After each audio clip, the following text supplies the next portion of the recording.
Welcome back to State of Decay 2 and the Commune. At the end of the last episode, I recruited Mary here, who is a gardener, and I have not really fully equipped her yet. She's got some basic stuff. I could give her the fake A47. What am I saying? I'm going to give her the fake A47 because it's a good gun, and she does not have a suppressor for it, however. I'm wondering if I should maybe talk to... Who was it that I gave the suppressor to? Was it... Oh, it was Boots. I think Boots has got the suppressor. So someday we'll have suppressors for everyone, but for right now we don't. So let's detach that mod. Let's steal it. And now we will stick it. That is not the right button.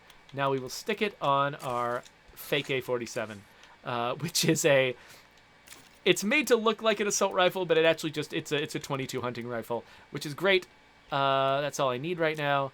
Let's also grab her some heals. And some snacks. Sure, she might need them. And let's take her out into the world. Let's definitely switch to the gun that I'm willing to fire. And have a look at what we can do. So, we've cleared this area out, which is nice and lovely. At some point, we need to claim a larger base. Rusty Rosie's is the most obvious one to run down to. The problem is I'm going to need to have 1,000 influence, which I do not have because I just recruited Mary, which cost a bunch of influence. So I need to get myself a bunch of influence. I also am going to need to clear out this Plague Heart before I can take over Rusty Rosie's. Now, we just took down a Plague Heart. We clearly can do it. And I've also got a couple of Molotovs and some C4, which will help. So I can take this sucker down. And it'll give me like 75 influence when I do it. That's not going to be enough to be able to claim Rusty Rosie's. So we're not quite there yet. So I think what I need to do is just play normally for a little while, hunt some freaks probably. In fact, maybe taking down this feral would be a little bit rewarding. So let's head out into the world. Let's pick up some supplies from these nearby locations and just chat with the chat. Oh no, what? We're being raided? Oh, Aim to Please is raiding with a party in 9. Well, hey, welcome Aim to Please and Aim to Please's friends. Glad to have you here. That's a nice way to start. So we're just going to be doing, I think this might be the last episode for the day. And we're going to try not to make it take too long because I am going to have to get ready for dinner pretty soon. But we're here to earn influence, and that was probably not worth it, actually. I only got 2 influence for that bloater. There was a period of time when I think you could actually get more influence for fighting zombies in the Nightmare Zone than you could in other zones because the zombies were scarier and more dangerous. But what that turned into was, things cost more influence in the Nightmare Zone, but that you also made more influence. And so there actually wasn't a difficulty difference there. It just the difficulty was constant. Or if anything... Oh, what is that?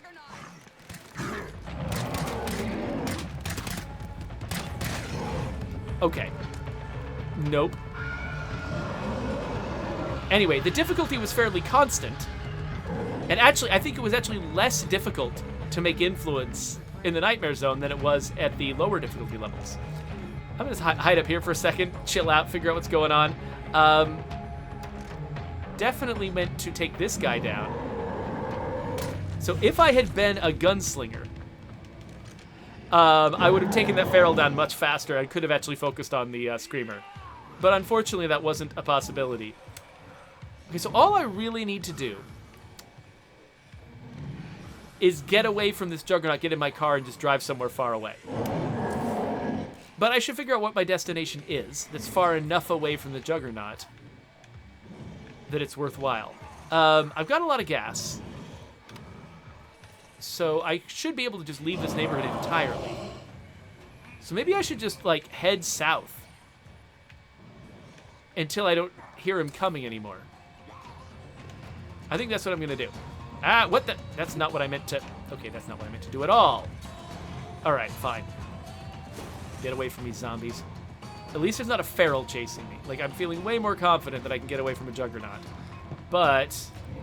I probably should have run around to the driver's side door. That would have been smarter. But whatever. We made it. We made it. So if I can stay close, I'd like to. Because we deliberately fill this area with a varied set of locations to scavenge in. Clonk, clonk. And so there's a lot of good stuff around here. But, yeah, maybe if I just sort of sneak back. There was another screamer. Oh, it's right freaking there. Where? I should get more influence for killing them while they're screaming. But yeah, like, basically people were saying that, you know, the way to earn a bunch of influence was to play in the Nightmare Zone because you could just get so much of it so fast. And so we probably disappointed some people by changing that, by going through and basically saying, okay, no, everything earns you less influence in the Nightmare Zone because it should be harder to get influence if you are looking for a tougher economic experience. And then I don't remember which difficulty slider we put that on. Because I think that if there's one slider that if I take it down to like green zone, a lot of these influence rewards will go up. I'm not sure which one it is. If it's the community slider or the map slider, or it's probably community slider. But I'm not touching it because my whole goal here is to earn a boon, and I'm pretty sure that I'll screw myself out of a boon if I start messing with the difficulty sliders. Coalition confirms it is the community slider. That makes the most sense. You know, I've learned from experience that not everything we do makes sense, and so I don't always just jump in with the answer that makes sense to me and assume that it's true. But if Coalition confirms it, then I think it's right. So, La Coalition says, who on earth wants harder economics? Coalition, I think, studies economics, and so I can definitely see that. That might be a personal problem, but I see what you mean. You know, basically, yeah, I think there are a lot of people for whom, you know, the feeling of I'm struggling, I can't afford a lot, I have to, you know, use what I've got. That's actually a huge part of the fantasy of this kind of world. You know, a lot of people come to zombie apocalypse stories like this because the feeling they want to have is, you know, I'm making difficult choices out of desperation. Like, you know, I've only got 5 bullets. What am I going to use them for? Versus, I've got 500 bullets. I'm just going to shoot them as much as I want. Those are two very different experiences. And so that's the purpose of doing things like making influence hard to come by. Is because there's so many things that you can get with influence. If we make it abundant, then that sort of like, it undermines that whole scarcity fantasy that people actually want to experience. Okay, so let me see what I can get out of this office. Probably not a rucksack. I might have room to carry everything. They'll take it all back to the car and see what else I can grab. So Stevo143 wants to know, what was that Undead Labs game Moonrise all about? That's a very good question. So there was this Penny Arcade cartoon years ago where I think the joke of it was the two characters were talking to each other and said, you know, and basically, you know, somebody had announced some game that they were like, why does anyone want this game? No one asked for this game. Why are you making this game? And they said, why isn't anyone making a Pokemon MMO? Clearly, everyone wants a Pokemon MMO. Why aren't you making that instead of the things you are making? And that was kind of fun for Undead Labs to see, because at the time that cartoon came out, they were working on effectively a Pokemon MMO.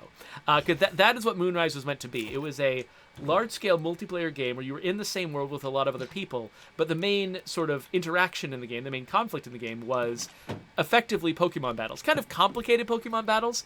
You would collect these creatures and, you know, evolve them, level them up, that sort of thing. And I think you could have 2 or 3 of the creatures fighting in your army at once. And so basically you would face off against other people.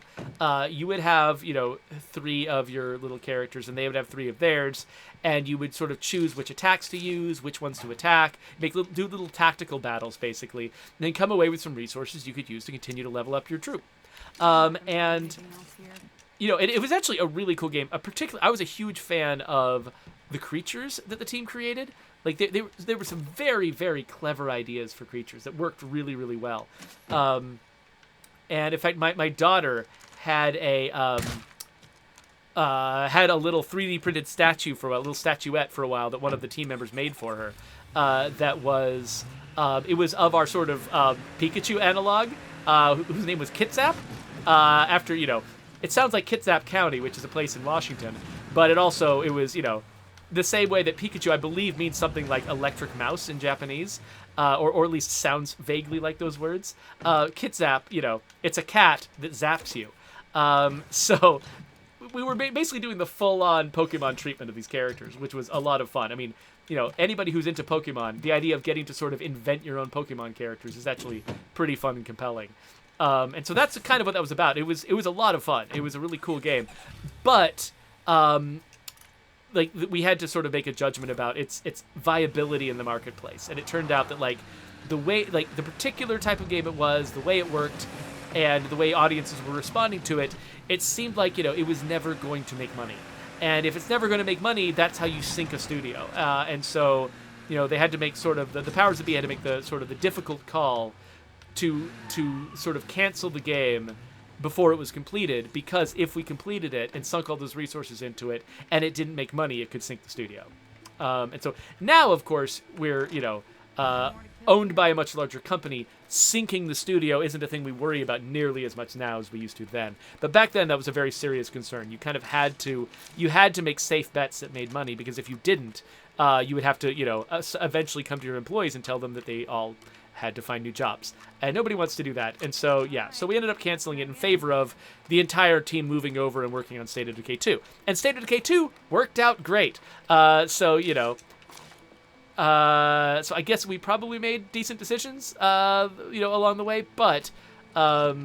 But yeah, it was a difficult time for the folks who were working on Moonrise. I was never on Moonrise. I was working on, State of Decay 1 expansions and early pre-production on State of Decay 2, while other people were working on Moonrise. But people had invested a lot of time and effort and emotion, into that game and feeling into that game, and having it get canceled wasn't easy for folks.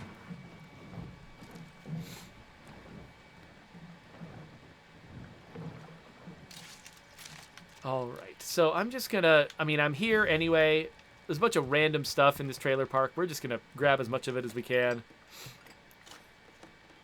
So yeah, La Coalition says, "Yay, Steve-O, it's your favorite. A long answer to a question." Yeah, Steve-O has been giving me crap for answering questions with really long stories, but you know what? Sometimes that's the kind of answer you got. So what can you do?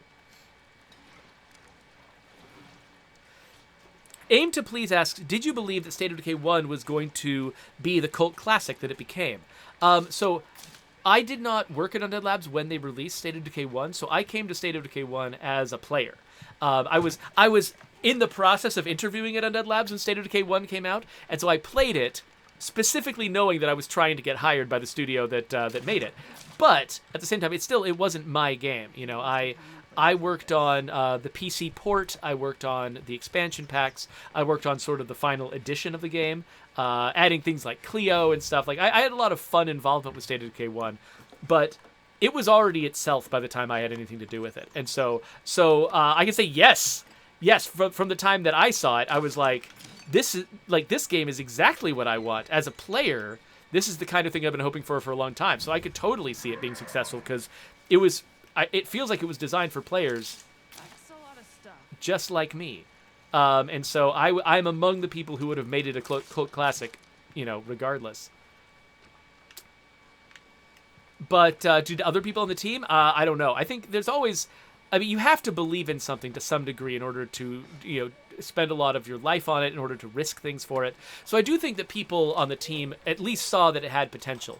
I think everyone also recognized that it's impossible to really predict what an audience is going to do. You can imagine a fantasy that you think people want to live. You can build the best game you can. You can sort of put yourself in the audience's shoes and do everything you can to make a really good experience that you think people are going to love. But you can't force them to love it. You can't just decide that they're going to love it and have that always work. And so there's always a risk that, the game that you imagined was going to be, really, really amazing just doesn't find its audience. And you can't, I think you can't feel bad about that. When, it's kind of like when you're playing poker. Wait, what is that? Okay, good. I thought I was hearing a feral, but I was just hearing this idiot. It's like when you're playing poker, you don't know what cards other people have, right? You don't know what cards are in the deck. You don't know what cards are going to come up for you. You can't really predict what's happening.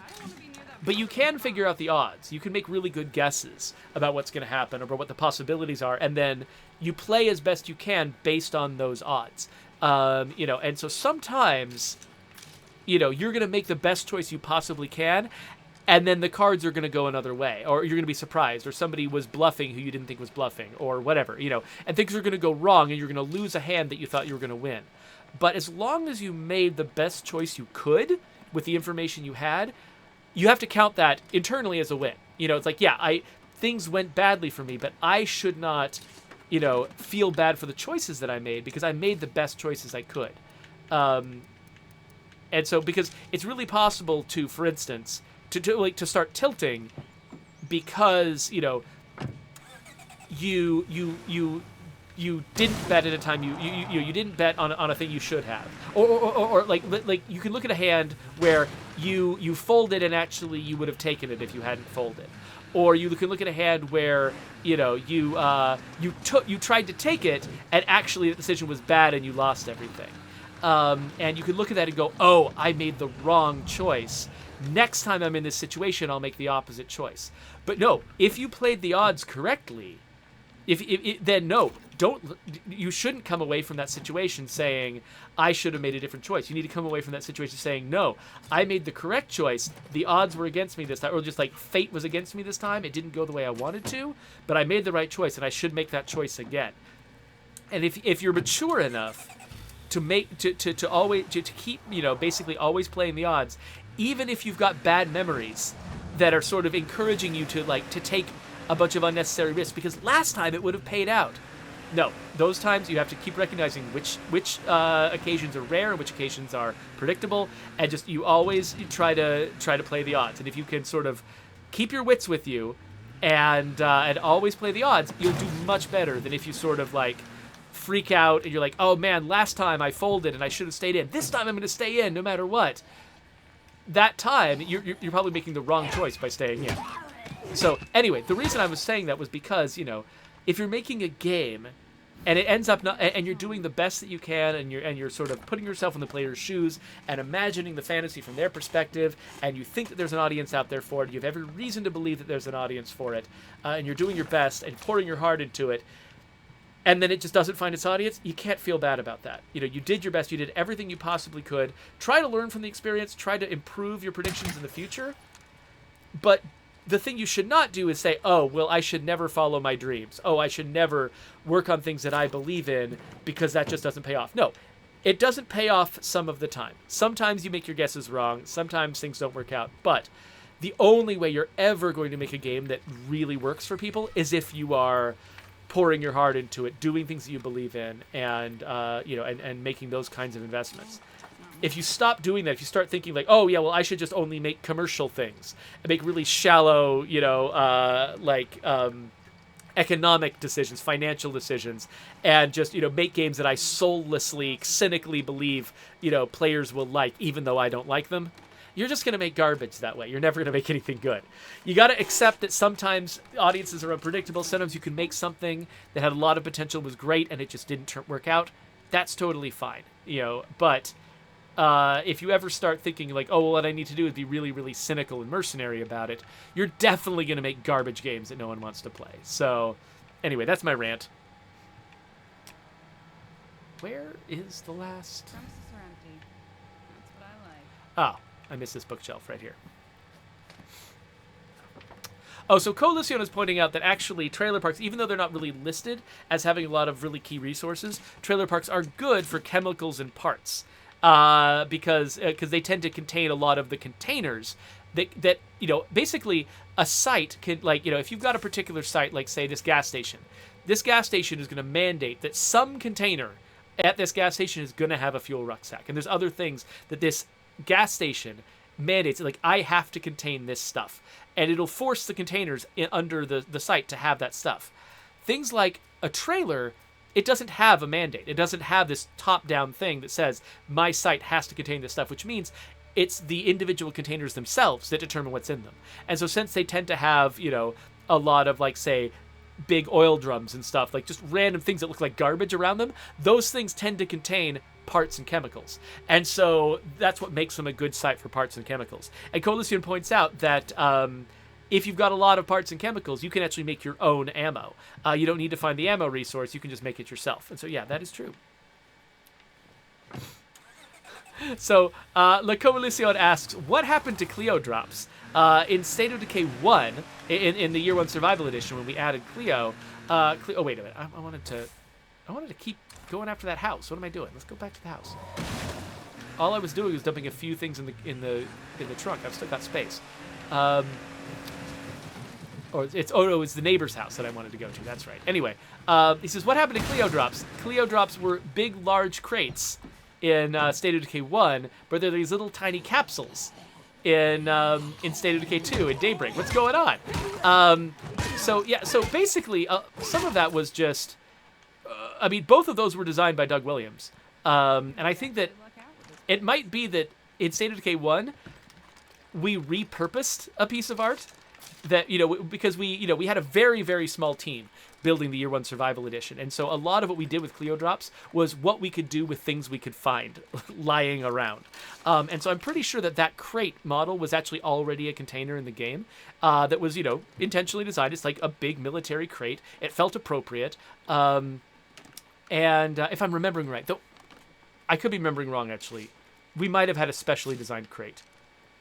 Sorry, my memory is really bad. I'm not sure I'm right about that. Either we repurposed an existing crate, or we redesigned a crate. We designed a crate that felt like it matched the other crates that we had, and we used that one, and it was great.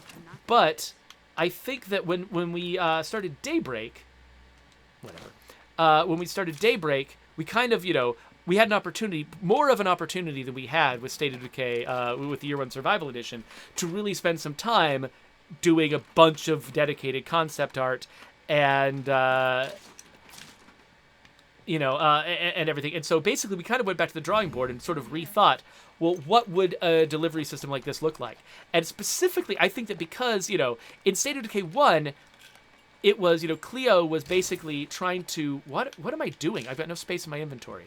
CLEO was trying to supply an entire community with basic supplies to keep them alive. That's a very different situation from supplying a sort of a military operation with supplies they need immediately to fend off some zombies. And so in State of Decay 1, I think, we basically concepted out or repurposed or whatever we did. Again, my memory is so bad, I've forgotten what we did. We did something that resulted in, these very large-scale things showing up.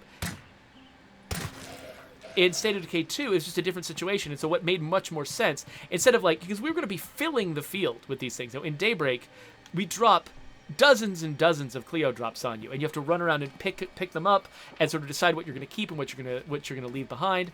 And that is, that works so much better if you handle it as a bunch of tiny little objects than if you handle it as, like a single large object. And so the gameplay of Daybreak, the fact that we're going back to the drawing board and sort of rethinking, what kinds of infrastructure would you be able to provide for an AI like this? Like if you were doing some program where an AI was able to sort of drop supplies to military troops in the field, would they be doing it with these big, enormous crates? Or would they, that seems like it would require a very large delivery system in order to make a supply drop like that? Would you be more likely to set up, some new nascent system like this that you're just experimenting with prior to the apocalypse? Would you, give them smaller Predator drones, for instance, that could carry much smaller payloads? And so basically, you kind of go with the latter. You say, oh yeah, they're going to have much smaller drones that they can drop things off with, and they're going to drop them in these sort of flurries. Which, you're going to want to have a large number of smaller things in the field. So it just made more sense to have these tinier CLEO drops in State of Decay 2, in the Daybreak scenario specifically. And so then once we'd made them for Daybreak, and we were going to start using them in other places, well, now we've got to be consistent. We've got to make the new ones, the ones that we put in, say, in Trumbull Valley, those should look like the ones from Daybreak. Because most of the players of State of Decay 2 have only played State of Decay 2. Most of them have not played State of Decay 1. Most of them have no connection to the way things worked in State of Decay 1. And so when we're making things for those players, it makes much more sense to give them CLEO drops that remind them of Daybreak than to give them CLEO drops that remind them of State of Decay 1. Because most of them can't be reminded of State of Decay 1. They never played State of Decay 1. So anyway, so it's complicated. There's a lot of reasons why the second generation of CLEO drops look different from the first generation. And some of this is my faulty memory, so who knows if I got all of it right. But that's the best answer I could give you, so I hope that was good. I think Steve-O has probably left because that was a long answer.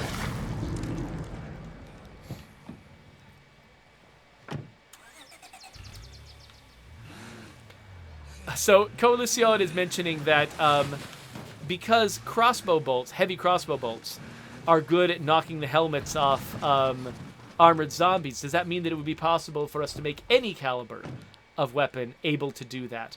Theoretically, yes. The thing that I'm not sure about is I'm not actually sure what stat that is derived from.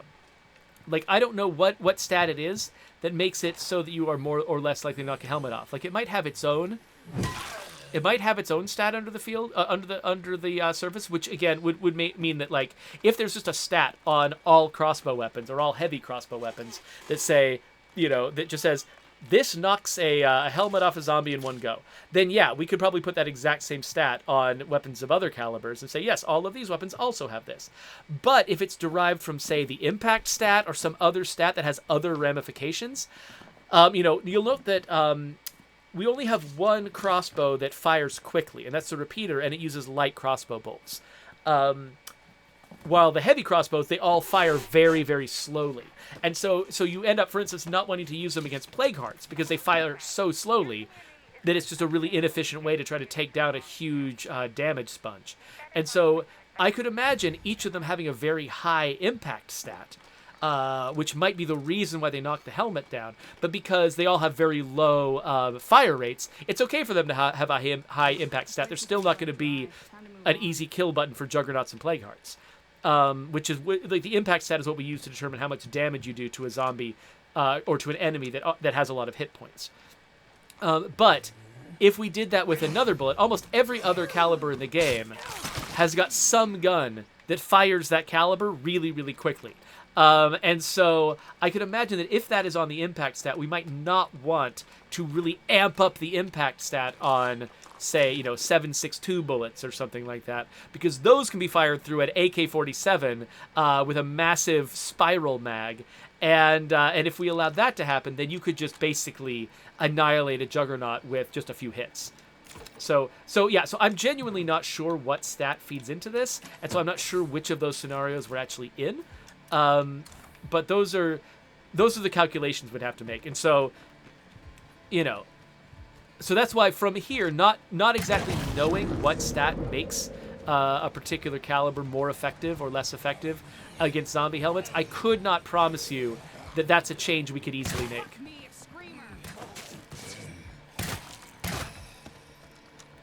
Where's the Screamer?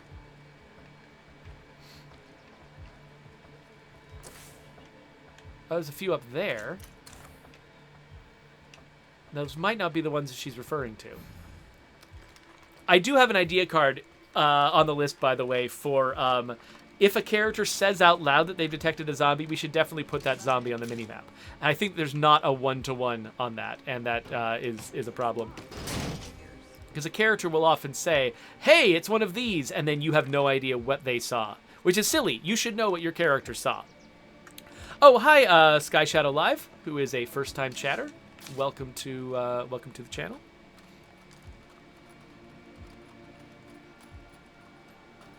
So Coalition suggests that it might actually be dismemberment that does it. Which, again, that if it's dismemberment, that's really similar to impact. Like, it could be problematic to amp that up too much, but I'm really not sure.